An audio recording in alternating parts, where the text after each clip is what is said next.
Nous allons à présent examiner la solution empiriste au problème de la représentation.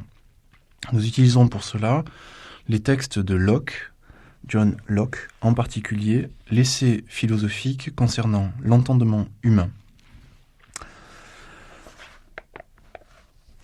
La solution empiriste s'intéresse tout d'abord, non pas directement au problème de la connaissance, mais tout d'abord au premier niveau de la connaissance que constitue la perception. La thèse fondamentale est qu'il n'y a point de principe inné dans l'esprit humain.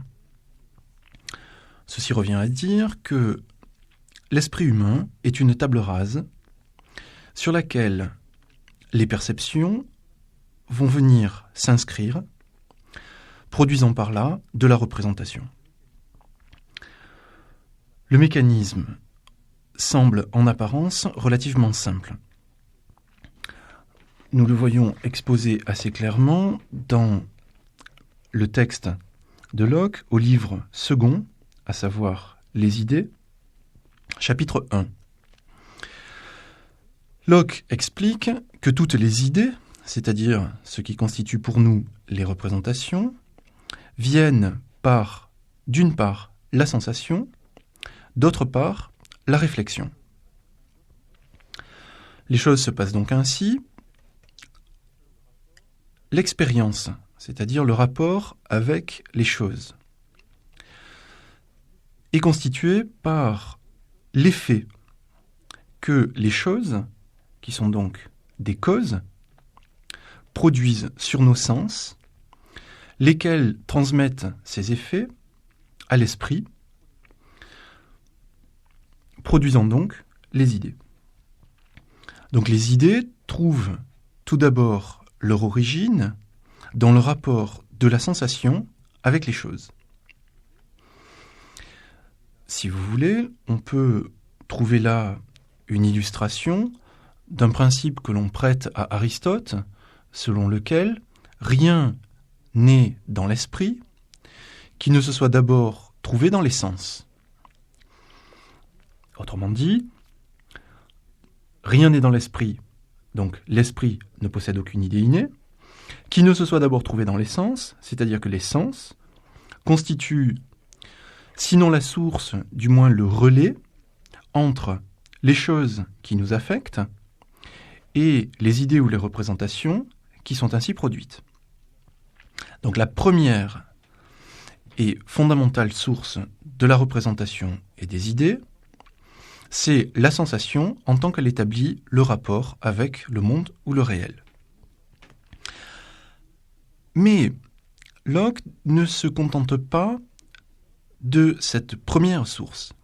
Il indique par ailleurs que l'esprit pratique ce qu'il appelle de la réflexion. Qu'est-ce que la réflexion ? C'est la façon dont nous reprenons ces idées premières qui ont été produites par la sensibilité et par les objets pour éventuellement dégager les points communs ou les caractéristiques qui distinguent les idées qui ont été imprimées par les sens.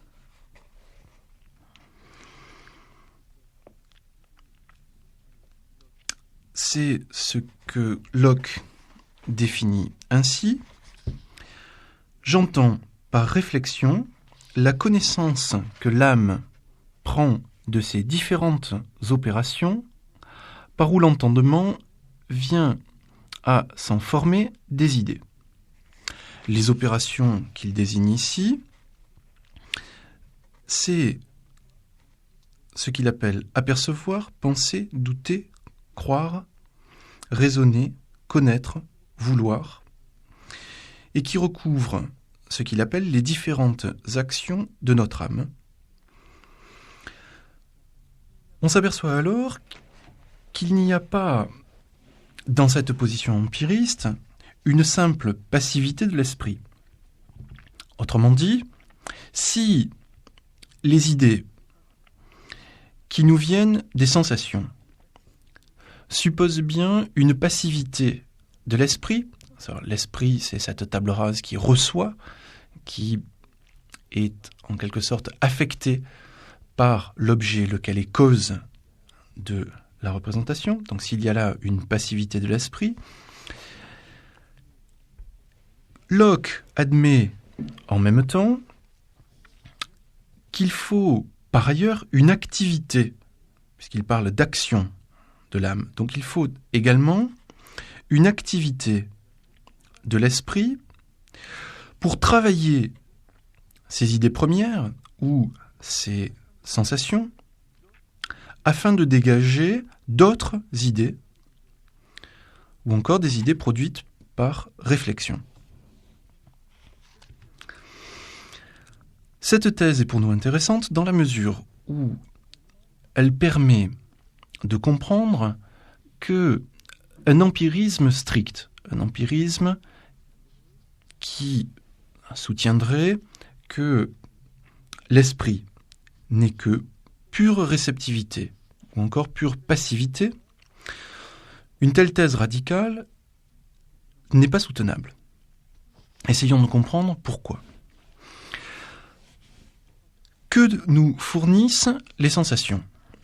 Elles fournissent un donné brut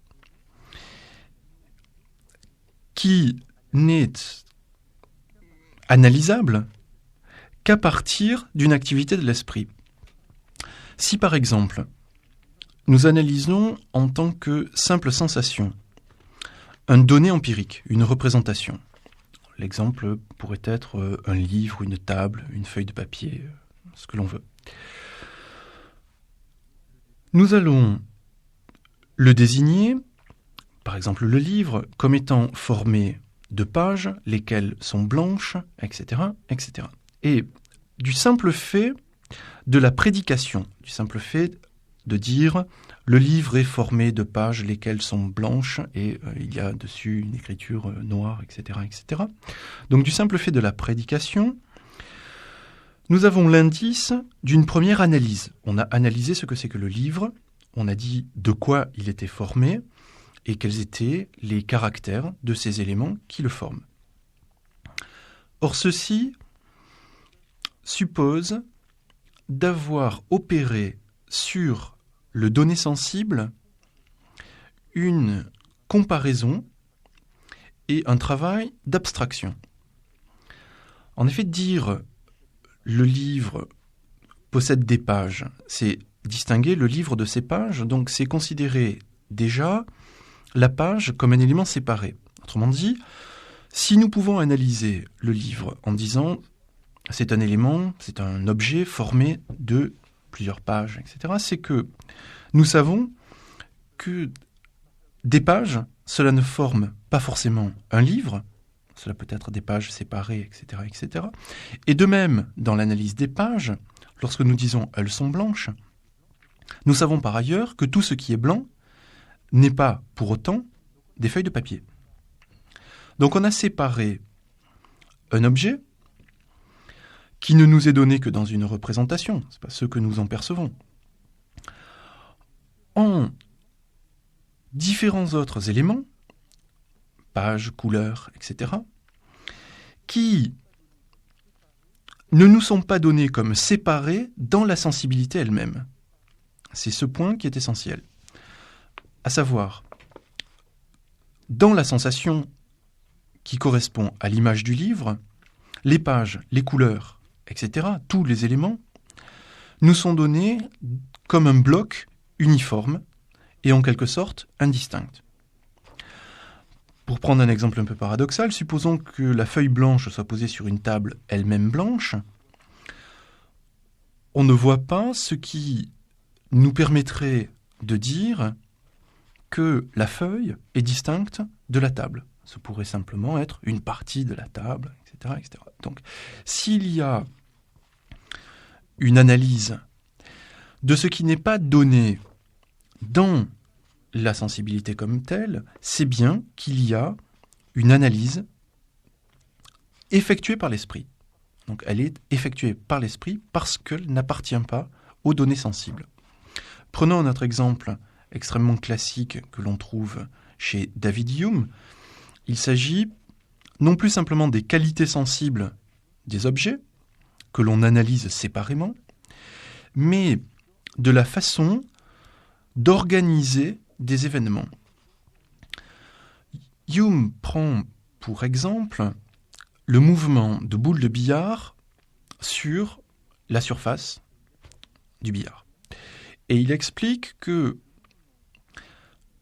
le mouvement d'une première boule entraîne, lorsqu'elle la heurte, le mouvement de la deuxième boule.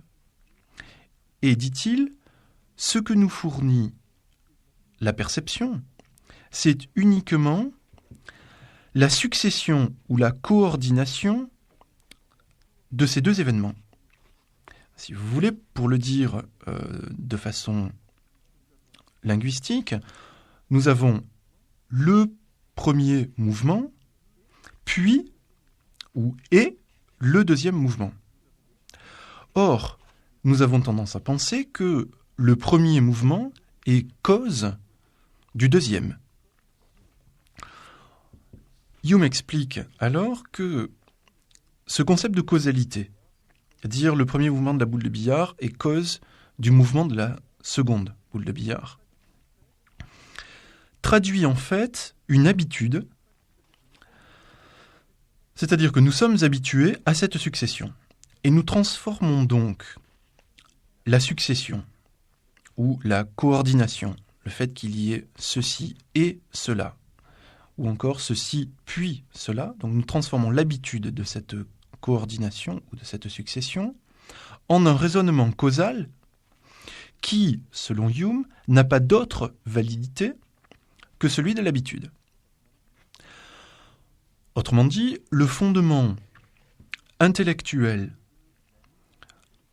de la mise en ordre de deux événements, de deux mouvements de boules de billard, ne repose pas sur un concept de causalité qui serait inhérent à l'esprit humain et qui aurait une validité objective quasi absolue, la validité d'une loi qui nous permettrait par exemple de calculer de façon physique les différents mouvements des boules de billard.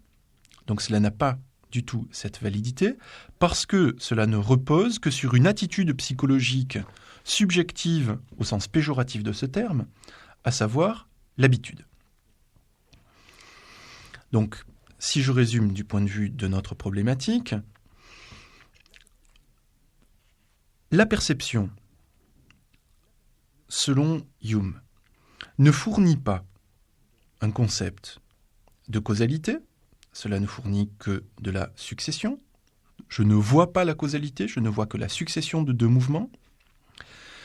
Et par ailleurs, la causalité ne se trouve pas être réellement un concept constitutif de l'esprit, mais se trouve être engendré dans l'esprit par l'habitude de la perception. Donc, si vous voulez, c'est la réitération de perceptions semblables qui entraîne quelque chose comme le concept de causalité. Donc, de ce point de vue-là, on pourrait en quelque sorte dire que la causalité est un concept non pas même dégagé complètement par réflexion, mais par habitude, même si l'habitude suppose d'une certaine façon une réflexion. C'est se dire, j'ai déjà vu ça, cela s'est passé ainsi, et cela se passe à nouveau ainsi. Donc ça suppose un retour sur ses propres perceptions. Enfin, il faut examiner différentes perceptions que nous avons eues pour pouvoir dégager le schème causal. C'est-à-dire l'idée que, à une cause donnée succède un effet donné. Mais là où Hume commet en quelque sorte le même vice de raisonnement que Locke, c'est que l'habitude, cela se prend, c'est-à-dire il faut bien que nous ayons une activité de l'esprit qui nous amène à analyser la succession de nos représentations ou encore une activité de l'esprit qui nous permette, d'une part, de nous souvenir de ce que nous avons vu et de comparer ces différents éléments que nous fournit notre mémoire, pour pouvoir dire cela s'est déjà passé et cela s'est passé de façon identique. Donc, Hume suppose bien quelque chose comme ce que Locke appelle la réflexion. Dès lors, il est également obligé d'admettre qu'il y a en quelque sorte une activité de l'esprit. S'il admet qu'il y a quelque chose comme une activité de l'esprit, la métaphore propre à l'empirisme de la tabula rasa, de la table rase, de l'esprit comme cire sur laquelle viennent s'imprimer les sensations, ne peut pas être conduite jusqu'au bout. Autrement dit, un empirisme radical est absolument intenable. Il faut donc, d'une certaine façon, que l'empirisme fasse des concessions à l'innéisme, sinon directement à l'idéalisme. Donc l'empirisme n'est pas une position philosophique ferme sur laquelle nous pourrions camper de façon définitive.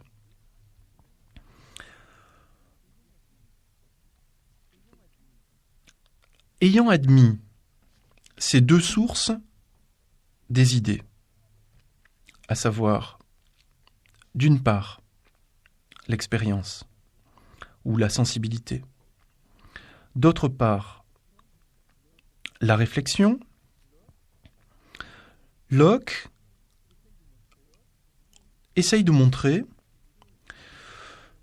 que ce sont là les deux seules sources possibles de nos idées. Autrement dit, toute représentation a nécessairement pour source ou la réflexion ou la sensation. C'est ce qu'il explique au paragraphe 5 du livre 2. L'entendement ne me paraît avoir absolument aucune idée qui ne lui vienne de l'une de ces deux sources. Les objets extérieurs fournissent à l'esprit les idées des qualités sensibles, c'est-à-dire toutes ces différentes perceptions que ces qualités produisent en nous, et l'esprit fournit à l'entendement l'idée de ses propres opérations. Vous remarquerez que dans la formule « l'esprit fournit à l'entendement les idées de ses propres opérations », nous retrouvons cette idée d'une activité de l'esprit. Il faut bien que l'esprit soit actif s'il doit fournir quoi que ce soit à l'entendement. Locke poursuit. Si nous faisons une exacte revue de toutes ces idées et de leurs différents modes, combinaisons et relations, nous trouverons que c'est à quoi se réduisent toutes nos idées et que nous n'avons rien dans l'esprit qui n'y vienne par l'une de ces deux voies. Que quelqu'un prenne seulement la peine d'examiner ses propres pensées et de fouiller exactement dans son esprit pour considérer tout ce qui s'y passe, et qu'il me dise après cela si toutes les idées originelles qui s'y font viennent d'ailleurs que des objets de ses sens ou des opérations de son âme, considérées comme des objets de la réflexion qu'elle fait sur les idées qui lui sont venues par les sens. Quel grand amas de connaissances qu'il y découvre, il verra, je m'assure, après y avoir bien pensé, qu'il n'y a d'autres idées dans l'esprit que celles qui ont été produites par ces deux voies, quoique peut être combiné et étendu par l'entendement avec une variété infinie, comme nous le verrons dans la suite.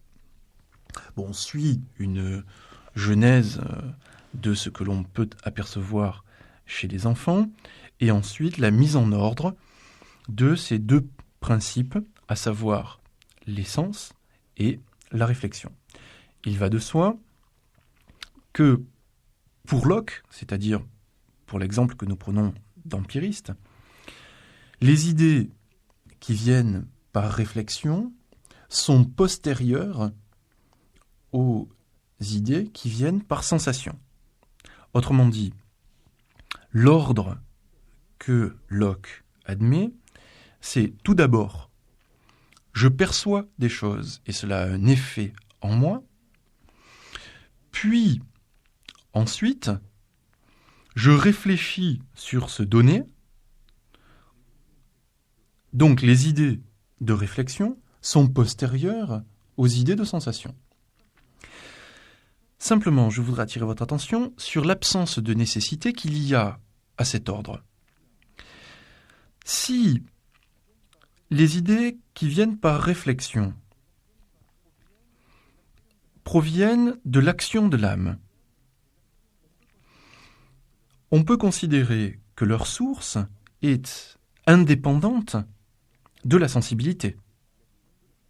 C'est l'esprit qui a une activité et cette activité lui est propre. Donc elle ne dépend pas dans sa nature des sens. Si ces deux sources sont réellement indépendantes, il n'y a pas de nécessité structurale à les agencer selon un principe de succession qui se calque sur l'expérience concrète. Or, c'est là ce que fait Locke. Son raisonnement est le suivant. Mon esprit, dans ce qu'il a d'actif, donc, lorsqu'il réfléchit, se constitue à partir du moment où il y a eu un donné d'essence. Donc, nous sommes là dans la problématique d'une genèse réelle des connaissances. Ce problème d'une genèse réelle des connaissances est très précisément ce que la doctrine kantienne de l'objectivité mettra de côté. C'est la première page extrêmement connue de la critique de la raison pure, en laquelle Kant fait remarquer que certes la connaissance commence avec l'expérience, donc ça c'est le point de vue de Locke, mais qu'elle ne provient pas toute de l'expérience. Autrement dit, lorsque mon esprit entre de façon empirique en activité, c'est parce que j'ai été affecté, parce que quelque chose m'a été donné dans les sens qui entraîne de la connaissance. Mais la source, le principe de cette connaissance n'est pas forcément lui-même expérimental. Et Locke, d'une certaine façon, doit admettre cela dès qu'il affirme que l'esprit a une activité de réflexion sur lui-même. Donc un classement ou une étude structurale et non pas qui s'effectue selon une genèse empirique de la connaissance pourrait ne pas classer les deux types d'idées, idées de sensation et idées de réflexion, selon une succession réelle. Nous pourrions, à partir des principes mêmes de Locke, soutenir qu'il y a d'un côté les sens qui fournissent un donné sensible, qui fournissent les idées de sensation, et d'autre part l'esprit qui, par ses opérations, fournit la réflexion. Et ce serait uniquement lorsqu'on s'intéresse au processus réel de la connaissance que nous pourrions dire Dans la mesure où la réflexion doit s'exercer sur quelque chose, il faut bien admettre que doivent d'abord nous être données les idées de sensation. Donc je voulais attirer votre attention sur ce décalage méthodologique qui préside aux deux théories que nous examinerons, à savoir d'un côté l'empirisme, et puis par la suite, comme chamboulement global de la théorie de la vérité, la théorie kantienne de l'objectivité. Ce décalage est avant tout méthodologique. Et par ailleurs, je voulais attirer votre attention sur le fait qu'un empirisme radical est intenable. Nous passerons par la suite à la deuxième interprétation possible du problème de la représentation, à savoir l'idéalisme.